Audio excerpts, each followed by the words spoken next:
Welcome to The Explainer. Today we are digging into a totally fascinating historical mystery right from the summer of 1944. We're going to examine the private letters of an absolutely legendary commander, a guy who literally changed the face of modern combat, to figure out exactly how he was ultimately outdone by a force that nobody, and I mean nobody, saw coming. Okay, so picture this. It's August 1944, and the Desert Fox himself, Field Marshal Erwin Rommel, is recovering in a German convalescent home. He's sitting there with a bandaged skull and a smashed cheekbone after his staff car got completely strafed by Allied fighters. And sitting at his desk, poring over maps and situation reports, he writes down this incredible, stunning concession for a book compiled from his private papers. He was watching his very own doctrine of movement, his absolute faith in speed, being practiced at a scale and a tempo that his own military just couldn't match anymore. And let me tell you, Rommel was definitely not a man given to loose praise. And that brings us to this massive, almost unbelievable question, right? How in the world did George S. Patton, an American cavalryman, essentially invent a form of warfare that totally surpassed the actual creator of Blitzkrieg? It's wild to think about. Here you have Patton, a guy who took 5 whole years to graduate West Point, but who obsessively studied history. We're talking everything from the Mongol horse armies to reading Caesar in the original Latin, all just searching for the real secret of war. He eventually concluded that armor is speed and speed is victory. But man, getting his military to actually adopt that vision, that was a serious uphill battle. The sheer contrast between these two forces is just mind-blowing. On one hand, you've got these incredibly seasoned German veterans who essentially wrote the book on the War of Movement, crushing France in just 6 weeks and driving 3,000 miles deep into the Soviet Union. And then, on the other hand, you have the Americans. When they first clashed at Kasserine Pass in 1943, that Green American force was just badly beaten by Rommel's veterans. The Germans walked away from that fight referring to the U.S. forces with this sneering little nickname, the Dollar Army, basically implying, sure, the Americans had money, but they absolutely did not have real soldiers. But then, everything flips. Once Patton's Third Army is officially activated on August 1st, 1944, the pace of the whole war just radically shifts. This was a completely scratch force of men who had, for the most part, never even fought together. And yet, within just weeks, they're pouring south across pontoon bridges, swinging deep into Brittany, and violently pushing north. By August 25th, their leading elements were already at Paris for its surrender. Because the real secret weapon here wasn't just raw firepower, it was tempo. Against a retreating enemy who simply could not reform a line fast enough to hold them, Patton's tank columns were covering an absolutely insane 60 miles from dawn to dusk.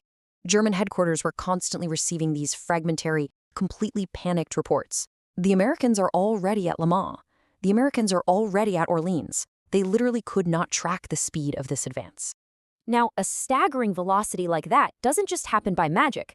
It completely relied on some incredibly courageous people holding down both the skies and the supply lines. Patton absolutely owned the daylight hours, largely thanks to 20-year-old pilots like Hal Miller in their P-47 Thunderbolts, just dominating every single German road. But on the ground, the men of the Red Ball Express were the real heroes keeping this speed alive. Get this, about 75% of those truck drivers were African-American soldiers operating in a still segregated army, running critical supplies on nothing but cold coffee, cigarettes, and pure, sheer willpower. The Germans, even on their best day, couldn't have matched a logistical system like that. But then, boom, hitting a brick wall. By August 30th, Patton's daily gasoline receipts just collapsed by over 90%, dropping down to a measly 32,000 gallons. And that temporarily halts his relentless advance right at the Moselle River. Eisenhower had basically shifted the entire supply priority up to the northern armies. Patton actually told Eisenhower, "My men can eat their belts, but my tanks have got to have gas." And he wasn't making a joke. It was a completely factual description of an army that had totally outrun its own supply lines and was now sitting out there completely vulnerable. Well, Hitler obviously saw an opening while Patton was literally running on fumes, and he launched this massive counterattack. And what a terrifying mismatch this was in Lorraine. The newly rebuilt German 5th Panzer Army comes rolling in with 262 tanks, and that included brand new Panther tanks straight off the factory line. Standing right in their way was Combat Command A of the American 4th Armored Division under Colonel Bruce Clark, sitting there with roughly 50 M4 Shermans. So they're outnumbered about 3-1, and to make matters worse, those German Panthers had a significantly longer effective range. So staring down this vastly superior force, Lieutenant Colonel Crichton Abrams and his guys had to figure out how to survive using some brilliant on-the-fly improvisation. First thing they do, they use this heavy morning ground fog completely to their advantage. The Germans attacked blind, driving straight into American positions without even realizing it. Then, the Americans used the actual terrain, hiding in the low, rolling farmland until those Panthers were practically right on top of them. They had to wait to close the distance to 400 yards or less, just so their 75mm Sherman guns could actually punch through the thinner side armor of the Panthers.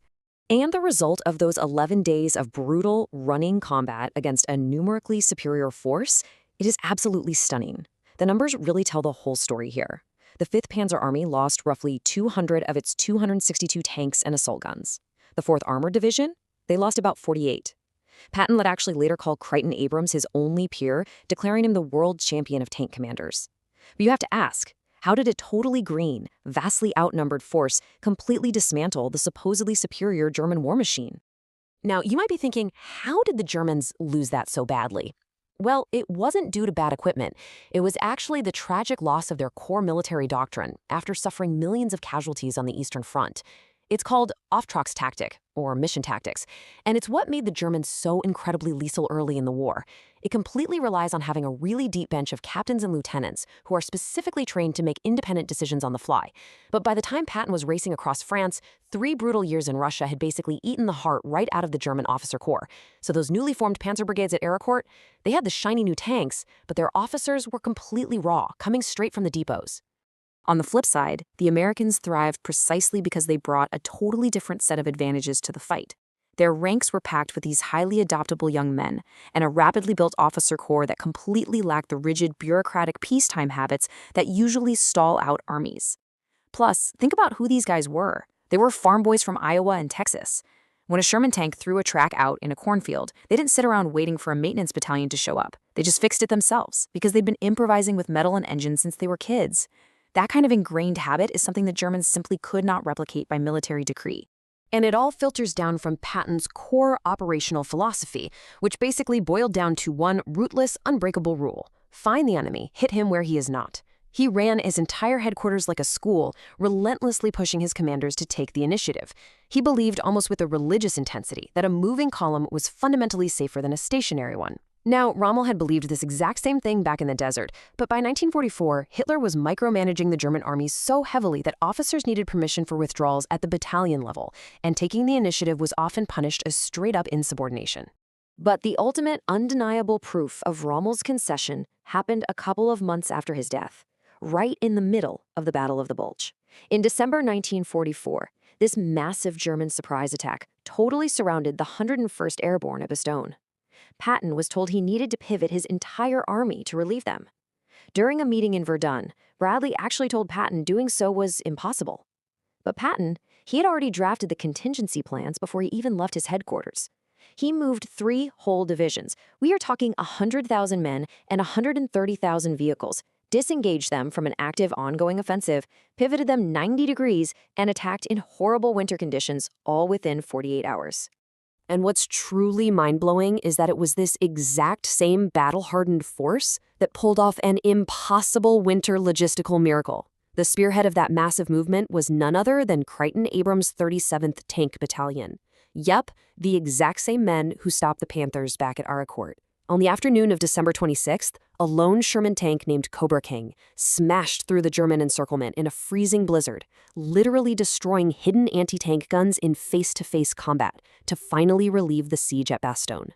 It wasn't just Rommel, by the way. Even captured German generals, guys who were secretly being recorded by British intelligence near London at Trent Park, expressed absolute, sheer astonishment at the speed and the tactical dominance they'd just faced.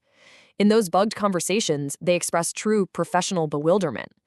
They just couldn't reconcile the easy American target they thought they saw at Kasserine with the absolute juggernaut that ran them over in Lorraine. One general even noted that the American tempo was legitimately faster than real-time reconnaissance could track. Privately, behind closed doors, they completely conceded that the war in the West was effectively lost the exact second Patton's Third Army was turned loose. So as we wrap up this explainer, I want to turn it over to you. I want to ask you about the ordinary men who made these absolutely extraordinary historical decisions. Because those private facts, those are the parts of history the textbooks simply cannot reach. Did your grandfather drive for the Red Ball Express? Did someone in your family fly a thunderbolt over France or march into Bastogne in that freezing December snow? Because these are the men who turned Rommel's very own doctrine against him with a fluency his own army had lost. Erwin Rommel spent his entire life believing speed was the absolute highest virtue in war. And in the end, he had the pure honesty as a professional soldier to look at his enemy and write down the plain truth. He never wrote a more generous or truthful sentence.